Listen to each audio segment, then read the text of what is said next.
अकबर।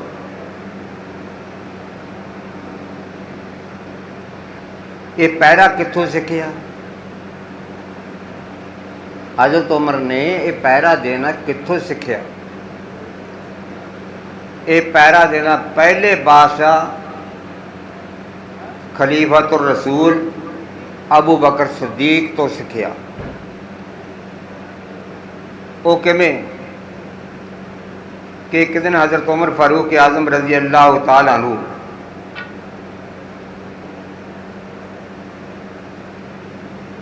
हज़रत अबू बकर सिद्दीक जदों मदीने के बादशाह थी ना, उन्होंने मिलने वास्ते जाते हैं।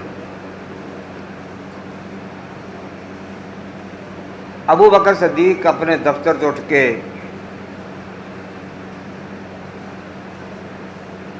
कोई हाजत वास्ते गए सी अंदर। हज़रत उमर बैठ गए कि अबू बकर आउणगे गलबात शुरू करांगे। तो बैठे बैठे ने की वेख्या, एडा बड़ा कागज़ उहदे उत्ते नज़र पई। हज़रत उमर ने वह कागज़ चुकिया, पढ़ना शुरू कर दिता। उस कागज़ के उत्ते जिन्ने भी मदीने के लाचार मजबूर माजूर बेवा औरतां यतीम बच्चे सब की लिस्ट बनी हुई है और वो सामने लिखिया होया है कि फलां बेवा औरत की खिदमत फलां सहाबी कर रहा है, फलां यतीम बच्चों की खिदमत फलां कर रहा है। ये लिस्ट बनी हुई है। कितना प्यारा मेरे भाईओ दौर सी।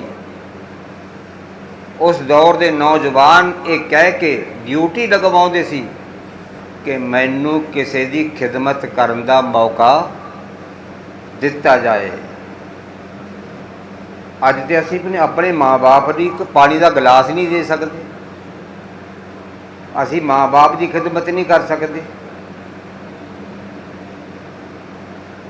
आप दुध पीवांगे, माँ बाप को पूछना कोई नहीं।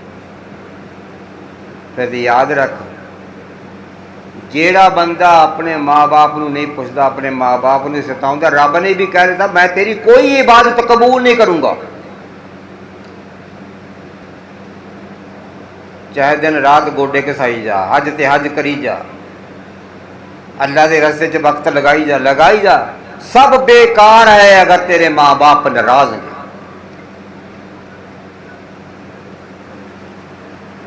माँ की है जन्नत, माँ जन्नत है जन्नत, बाप जन्नत का दरवाज़ा है। अल्लाह तो हज़रत उमर बैठे लिस्ट पढ़ी जा रहे हैं, फलां की खिदमत फलां कर रहे हैं, फलां की खिदमत फलां कर रहे हैं। सब तो नीचे आन के, सब तो थले एक माई का नाम आता है मजबूर, उहदे सामने खिदमत करने वाले का ना ही कोई नहीं।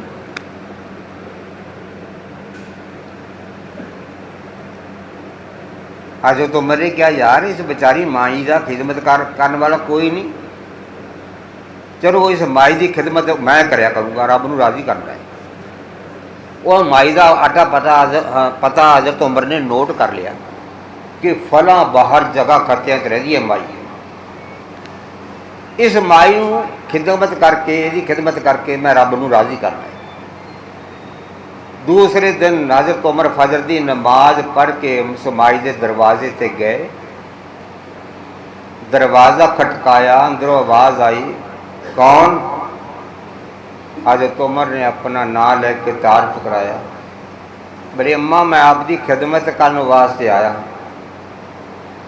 अंदरों आवाज़ आई कि बेटा मेरी खिदमत करने वाला बड़े लंबे अरसे तो कर रहा, कर गया, माई वो कौन है, ओदा नाम की है? माई ने कहा ना मैं उन्होंने कदी वेख्या ना उसने मैनू कदी वेख्या है। जद भी आता है बस मैनू इशारा कर दिता है कि बड़ी अम्मा मैं आ गया, पर्दा कर ला। मैं दूसरे उठ के कमरे चली जाना, वो मेरी बकरियों को पानी पिला दिंदा है, चारा डाल जाता है, मेरे घड़िया के पानी डाल जाता है, सब तो बड़ी प्रॉब्लम उस वक्त पानी की थी। उस माई के घड़िया के पानी भरना। हज़रत उमर ने कहा कल नूं जरा जल्दी आऊँगा, देख कि वो खिदमत करने वाली तो पहला मैं खिदमत करनी है। दूसरे दिन गए, दरवाज़ा खटकाया, बड़ी अम्मा दरवाज़ा खोलो, मैं खिदमत करने वास्ते आया। बेटा मैं कल तेनों आख्या सी कि मेरी खिदमत करने वाला खिदमत कर गया। हज़रत उमर हैरान हो गए, यार कौन होया बंदा जिहड़ा इन्ने नेरे नेरे बेवा औरतों का ख्याल रखता है, कोई रब का प्यारा ही होएगा। चलो अज मैं सौना नहीं, सारी रात पहरा दूंगा, देखूंगा कि कौन है। हज़रत उमर रज़ी अल्लाह तआला अन्हु इशा की नमाज पढ़ के समाज की कुली के सामने बैठ के कि अज कोई देखूंगा किहड़ा इन्हां माइयां का ख्याल रखता है, बेवा औरतों का ख्याल। अद्धी रात गुजर जान तो बाद जदों रात का सन्नाटा तारी होया, एक बंदा मशकीज़ा मोढियां दे उत्ते चुक्या होया है, चादर लपेटी हुई है अपने चेहरे के उत्ते, नंगे पैरी दौड़िया जा रहा है। हज़रत उमर दौड़ के आए, जदों बंदा माई के दरवाजे से आ गया, ओ अल्लाह दे बंदिया तू कौन है जो अद्धी रात नूं बेवा औरतों का यतीमां का ख्याल रखता, तू कौन है। हाय हाय, सदीक अकबर ने अपना चेहरे तो पर्दा उठाया और की फरमाया, आए उमर मैं तेरा भाई सिद्दीक हूँ। हज़रत उमर रोन लग पे, कहने लगे सिद्दीक मैं समझ गया, मैं समझ गया, तू अपने तो बाद आने वाले बादशाह में सबक दे रहे हैं कि बादशाह हो के यतीमा मस्कीना बेवा औरतों का किमें ख्याल रखी जाए। फिर हज़रत उमर ने फरमाया कि आपने जूते क्यों नहीं पहने, अद्धी रात का वक्त है, कोई कंडा लग दे, कोई मूजी जानवर लड़ जाए, नंगे पैरी ना चलिया करो कि आपदे कोल जूते नहीं। सिद्दीक अकबर ने फरमाया अल्लाह का सब कुछ दिता होया जूते हैं, लेकिन मैं जूते इस वक्त रात को पहन के नहीं चलता ताकि मेरे जुत्तियां की आवाज़ सुन के किसी अल्लाह के बंदे और बंदी की नींद ना खराब हो जाए। सुभान अल्लाह।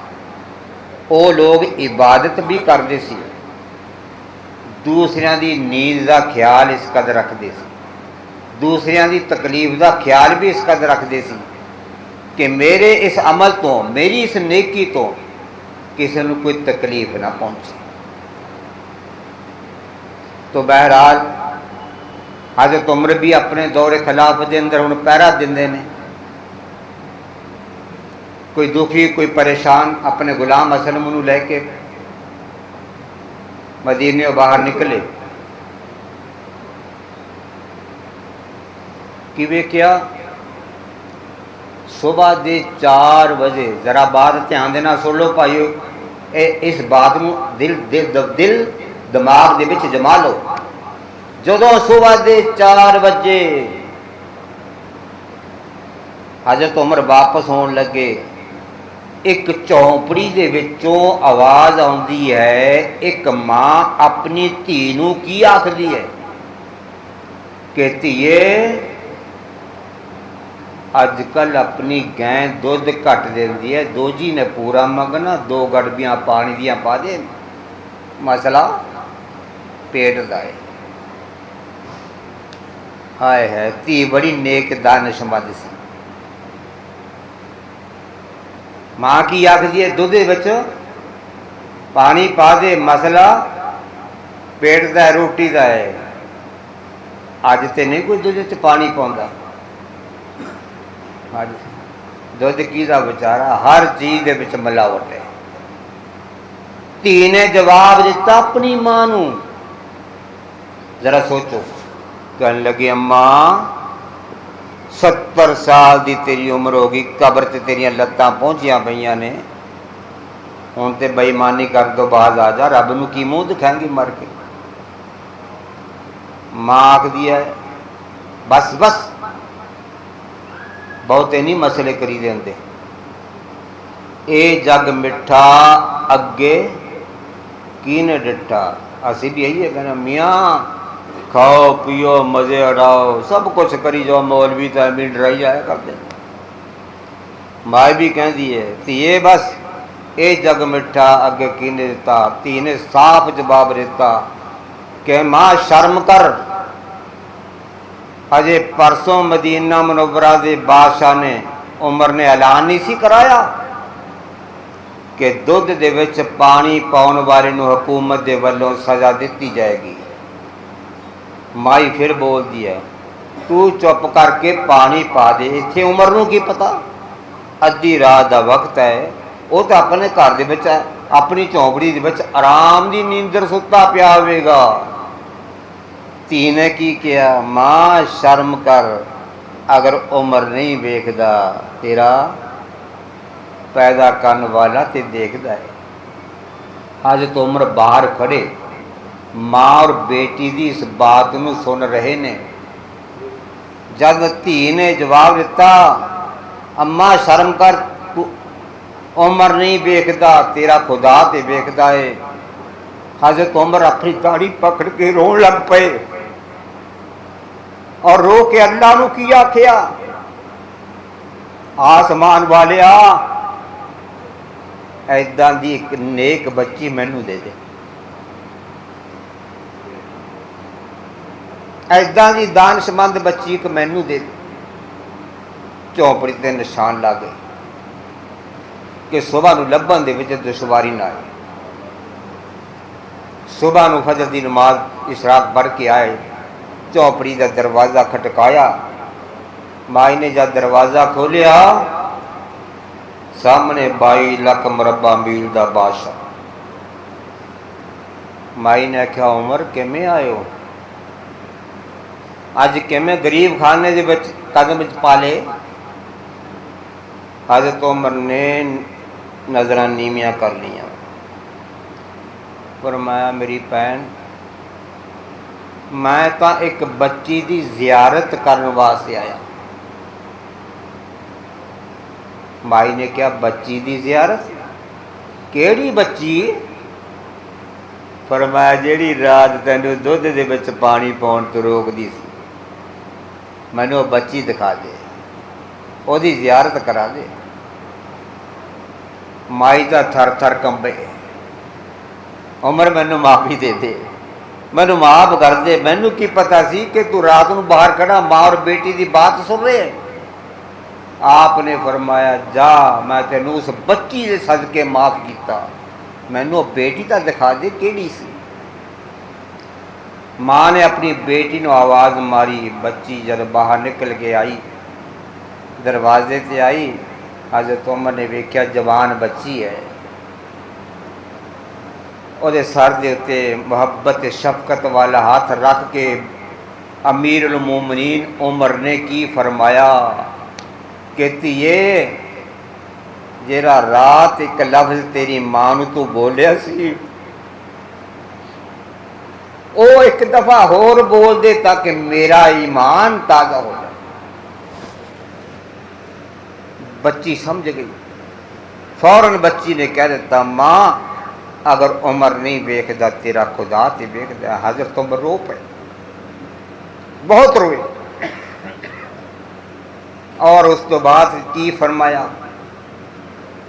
कि मेरी भैन देख तेरी बच्ची भी जवान है, मेरा बच्चा कासिम भी जवान है, मेरी अपील है, मेरी रिक्वेस्ट है, गुजारिश है, ये अपनी बच्ची का रिश्ता मैनू दे दे। ओ मुसलमानों सोचो जरा, अज है कोई गरीब की बच्ची नूं लैण वाला। एडा बड़ा बादशाह 22 लाख मुरब्बा मील उत्ते हुकूमत करे ते बेटी चुनदा एक गरीब अपनी नौ, एक गरीब झोपड़ी दे विचों पसंद कर रहा है। क्यों की किस बात तो कर रहा है। दिल के अंदर अल्लाह का खौफ है, तकवे की दौलत है। अज साडियां नज़रां गरीब की बच्ची नूं ठुकरा रही हैं। माँ हो के पर क्या रोंदी है, बाप अलहदा रो रहे, बच्चे अलहदा रो, गरीब की बच्ची नूं कोई पुछदा ही नहीं, चाहे किन्नी नेक पारसा क्यों ना होवे। साडियां नज़रां गड्डी दे उत्ते ने, गड्डी मिलू उत्थे मैं अपने बच्चे की शादी करूँ। लड़की का करैक्ट चाहे कैसा ही हो। जरा सोचो, कल क़यामत दे दिन हज़रत उमर जैसे जलील उल कदर साहबी नूं की मुँह दिखाओगे अगर तुहाडा गरेबान पक लिया? क्यों शाहूकारा, ओ जहेज दिया भुखिया, ओ गरीब माँ और बेटी के हंझू बहाउण वालिया, दिन रात रोंदे रहंदे सी, तू जहेज मंगदा सी, तंग करदा सी। मैं एडा बड़ा बादशाह हो के भी एक गरीब बच्ची नूं पसंद कीता सी। की हज़रत उमर नूं क़यामत दे दिन जवाब दवोगे? इस वास्ते मेरे भाइयों, गरीबां दे होंके तो बचो। किते ऐसा ना हो भी आसमान के परदे चुक के उन्होंने हंझू अरशे इलाही नूं हिला के रख दे, तेरे ते रब दा अज़ाब आ जाए। बहरहाल मदीने के बादशाह ने माई ने क्या, आए उमर मजाक कर दे हो?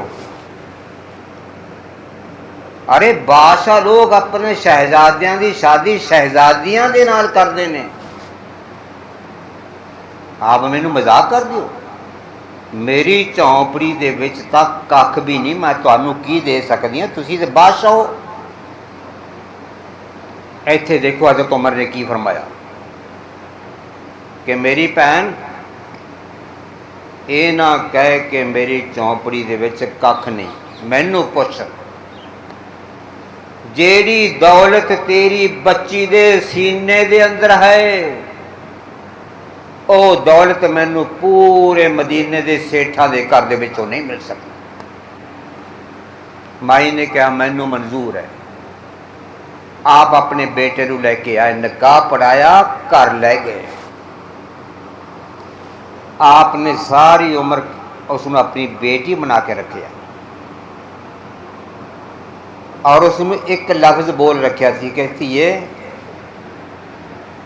जदों मैं दफ्तर नूं जावां तैयार होकर लोगों के फैसले करने वास्ते, मैं तेरे अगे आन के खड़ा होया करूँगा, तो ओही वो लफ्ज़ बोल दिया करी जिहड़ा तेरी माँ नूं अद्धी रात नूं बोलिया सी। हज़रत उमर जब तैयार होकर दफ्तर नूं जांदे, लैती ये मैं जा रहा हूँ, वो लड़की बोल दी अम्मा अगर उमर नहीं वेखदा तेरा खुदा तो वेखदा है। हज़रत उमर रोन लग जाते, रो के की फरमाउंदे, ओ उमर उमर कुर्सी ते बैठ के फैसले हक ते करी, कुर्सी ते बैठ के फैसले हक ते करी, इस बच्ची तो सबक सिखला, अगर तू नहीं वेखदा तेरा पैदा करने वाला खुदा ते वेख रहे। अगर साढ़े दिल दिमाग के अंदर यही बात जम जाए तो सारे गुनाह साढ़े दिल दिमाग से निकल जाते कि मैनू हर हाल के अंदर मेरा अल्लाह वेख रहा है। इस वास्ते मेरे भाइयों, अपनी जिंदगी का रुख बदलो, मौत आने तो पहला मौत की तैयारी करो। साढ़े भरा मोहम्मद सुलेमान दुनिया छड़ गए ने, असी एक दिन छड़ के चले जाना है।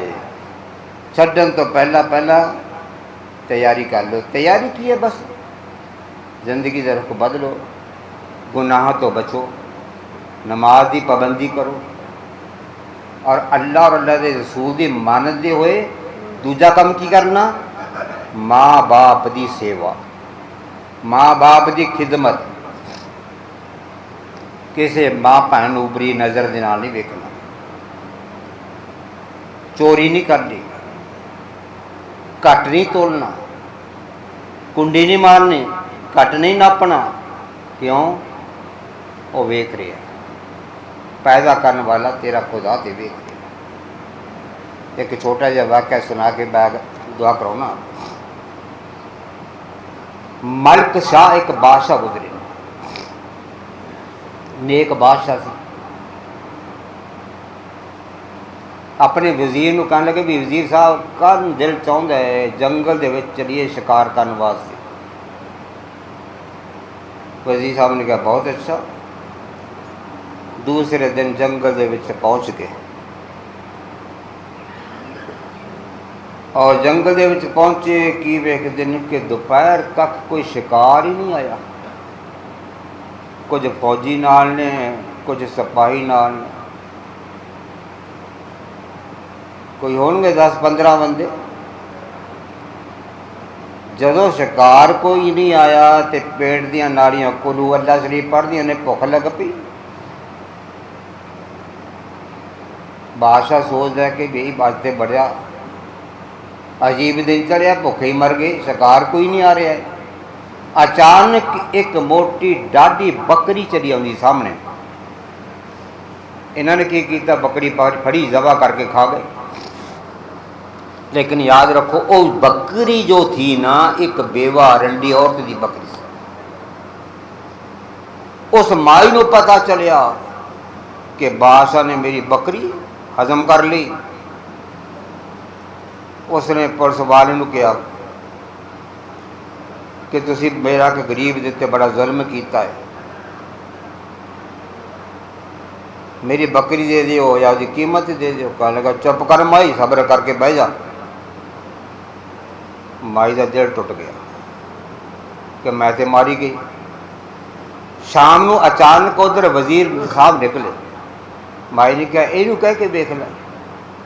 तो वजीर साहब ने जब माई ने कहा कि तुसी गरीब नमानी के उत्ते जुल्म किया है, मेरी बकरी जबा करके खा गए, या तो मैनू बकरी दे दियो या उसकी कीमत दे दियो। तो वजीर ने कहा बड़ी अम्मा मैं तेनों मशवरा देना, सानू की पता थी ते तेरी गरीब की बकरी है। कल नूं साडी रवानगी है, फलां पुल दे उत्तों दी साडा काफिला गुजरेगा, तू उस पुल दे उत्ते जाके बैठ जाई। जदों बादशाह की सवारी गुजरे उठ के खड़ी होकर बादशाह नूं रोक ली और अपना सवाल बादशाह के अगे पेश करी। मैनू उम्मीद है कि बादशाह सलामत तैनू एक बकरी की बजाय 2-4 बकरियां की कीमत जरूर दे देगा। बादशाह नेक है, तुहाडे जैसे गरीबां का ख्याल रखता है। माई ने कहा बहुत अच्छा। माई दूसरे दिन जाके उस पुल के उत्ते बैठ जाती है, लेकिन काफिला आ ही नहीं रहा, थक गई बैठी बैठी। जदों काफ़ी अरसा गुजर गया, माई खड़ी होकर देखती है तब दूर तो एक काफिला चले आ रहा है। माई फिर बैठ गई। हुण जदों काफिला नेड़े आया, लागे आया, बादशाह की अगे सवारी है, माई उठ के खड़ी हो गई, हथ खड़ा कर लिया कि बादशाह सलामत अपनी सवारी रोको, मेरा एक गरीब नमानी का पैगाम सुन लो, सुन जाओगे चंगे रहोगे, वरना क़यामत के दिन रब की अदालत के अंदर पछताओगे। बादशाह सलामत ने जद अल्फाज सुने फौरन अपनी सवारी तो उठे, माई के कदमां दे विच गिर गए। माई की कह रही हैं? क़यामत के दिन पछताओगे? मैं तेरा तेरे से कोई जुल्म किया है? कहने लगी हाँ जुल्म किया है। अच्छा बादशाह सलामत मैनू ये दसो कि आपने मेरा हिसाब इस पुल ते करना है या ऊपर वाले पुल ते करना है? बादशाह ने अपना ताज उतारिया, माई के कदमां च रख के रो के फरमाया, बड़ी अम्मा केड़ा तेरा हिसाब है? खुदा दा वास्ता इसे पुल ते ही कर ला, उस जगह मैनू रब के सामने शर्मिंदा ना करी, उथे मैं तेरा हिसाब करन जोगा है नहीं। तू मैनू दस दे तेरा हिसाब की है? कहन लगी मेरा मामला यह है, कल जी तुसी बकरी जबा करके खा गए, मेरी गरीब की बकरी थी, मैं बेवार था, मेरा तो उस बकरी के उत्ते गुजारा सी, या तो आप मैनू कीमत दे दिओ या बकरी खरीद के दे दिओ। इत्थे आके मैं कराम ने लिखा है कि बादशाह ने रोंदे हुए माई की मन्नत खुशामद करके 10 बकरियां की कीमत दे के रो के फिर भी फरमाया ले बड़ी अम्मा खुश हो जा, हुण रब के सामने मैनू शर्मिंदा लगे। ये की है? यह है फिक्र आखरत। इनू कहते ने रब का खौफ दिल दे विच जमाना। अज साडे दिलों दे विच रब का खौफ निकल चुकिया है। इस वास्ते असी हर बुराई के काम नूं चिमटे पे, नमाज़ां दी छुट्टी, माँ बाप नूं परेशान करना। ओए कित्थे निजात पाओगे अपने माँ बाप नूं दुखी करके। बस मेरे भाईओ, साडा भरा सुलेमान गुजर गया, असी एक दिन चले जाना, रहना इत्थे किसी ने नहीं। दुनिया चलो चली का मेला है। अगर चाहते हो कि मैं कामयाब हो के जावां, एक कोई तरीका है, जिंदगी का रुख बदलो।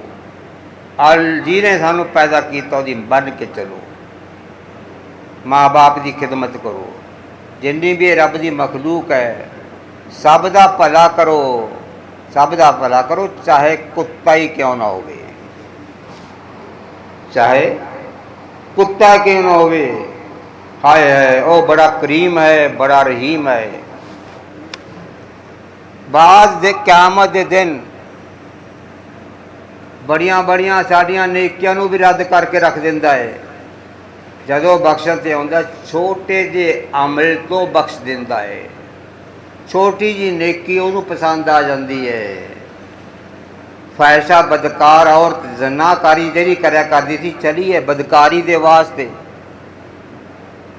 कित्थे चली है भाई? केड़ा रास्ता इख्तियार करके चली है? सोचो जरा, बदकारी नूं चली जा रही है। रस्ते दे अंदर एक कुत्ता प्यासा पिया दम तोड़ रहा है, जुबान बाहर निकली पई है। उस बदकार औरत ने कुत्ते नूं घसीटिया और छां में करके अपना दुपट्टा उतारिया, चुन्नी ਉਹਦੇ ਨਾਲ अपनी जुत्ती बन्नी, खूह ਦੇ ਵਿੱਚੋਂ पानी ਕੱਢਿਆ,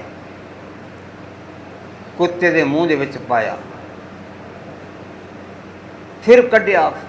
कई बार जब कुत्ते नूं पानी पिलाया, कुत्ते की प्यास खत्म हो गई, कुत्ते नूं होश आ गई। प्यासे कुत्ते नूं होश आया, उस रब नूं जोश आया। की फरमाया मेरे अल्लाह ने? आया औरत चली थी बदकारी वास्ते, चली थी बुराई के रस्ते, अरे मेरी मखलूक दा भला कीता, जा मैं तेरा भला कीता। अल्लाह रब्बुल इज़्ज़त ने उस इस नेकी की वजह दे नाल उस औरत नूं हदायत बख्शी। वो औरत तोबा कर ली, अपने घर नूं वापस हो गई और अल्लाह रब्बुल इज़्ज़त ने उस औरत नूं बख्श दिता। इस वास्ते किसी भी नेकी नूं छोटी या हकीर ना समझो, बस ये समझ के हासिल कर लिया करो कि हो सकता छोटी जी नेकी कल क़यामत के दिन मेरी निजात है, मेरी बख्श का जरिया बन जाए। इस वास्ते सब भाइयों के अगे गुजारिश है कि मौत होने तो पहला मौत की तैयारी कर लो। मौत की तैयारी किया, नमाज की पाबंदी, अल्लाह के घर मस्जिदां नूं आबाद करना, प्यारे नबी अलैहिस्सलाम के नूरानी तरीके के उत्ते चल के जिंदगी गुजारना, गुनाह तो बचना, बुरे जिन्ने काम ने सब तो बचना। ये बंदे की साड़ी कामयाबी है। दुआ करा दिए भाई, अल्लाह रब्बुल इज़्ज़त मैनू भी और आप हज़रात नूं भी इन्हां कई गल्लां बातां दे उत्ते अमल करने की हिम्मत और तौफीक अता फरमाए।